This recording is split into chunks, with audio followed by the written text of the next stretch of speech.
Bay watershed is made up of 6 states, including Maryland, Virginia, West Virginia, Pennsylvania, upstate New York, and Delaware. The Chesapeake Bay watershed is very important for many reasons. One of the most important reasons is that our watershed is home to many species. When our water and air become polluted, it can negatively affect many species in the bay. To explain more about the watershed and how we can help it is Mr. Patrick Stevens, a 6th grade science teacher at Hallie Wells Middle School. Well, the watershed is a area. It's a landmass. The Chesapeake Bay watershed is 64,000 square miles and encompasses 6 different states and the District of Columbia. So think of it as a large bathtub. Every drop of water that goes into the Chesapeake Bay watershed sooner or later will end up in the Chesapeake Bay. Well, lots of problems come with this watershed.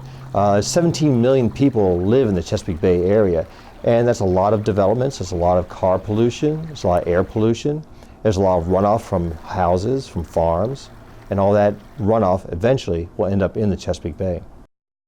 To explain more about the school and how it was built is Mr. Don Porter, the chief architect of Hallie Wells.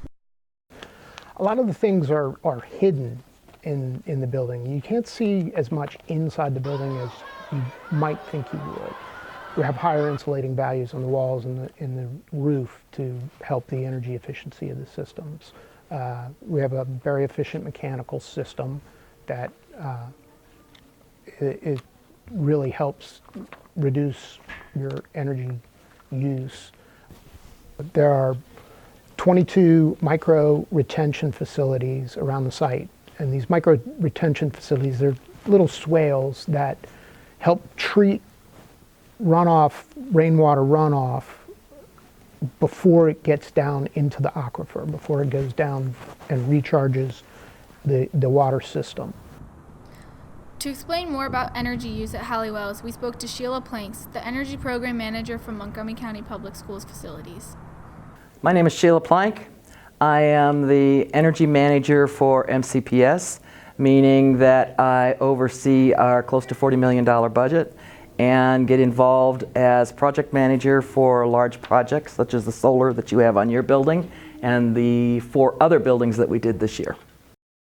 Hallie Wells has many features that help reduce the environmental impact, such as a geothermal loop and solar panels to reduce energy use. So what that is it's a very sophisticated heat pump system.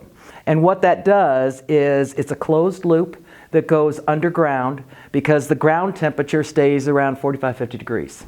So instead of having to heat the water that goes through the heating system here, it only has to heat it a little bit instead of heating it a lot.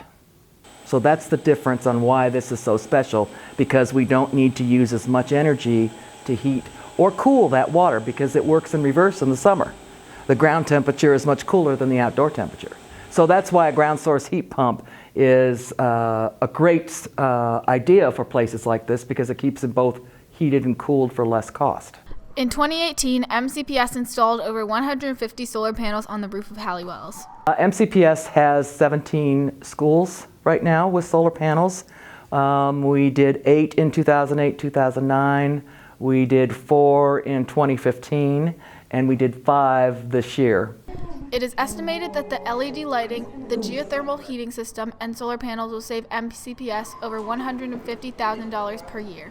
72% of water pollution comes from coal-fired power plants. Having these features help to reduce energy use and reduce the amount of pollution entering the watershed.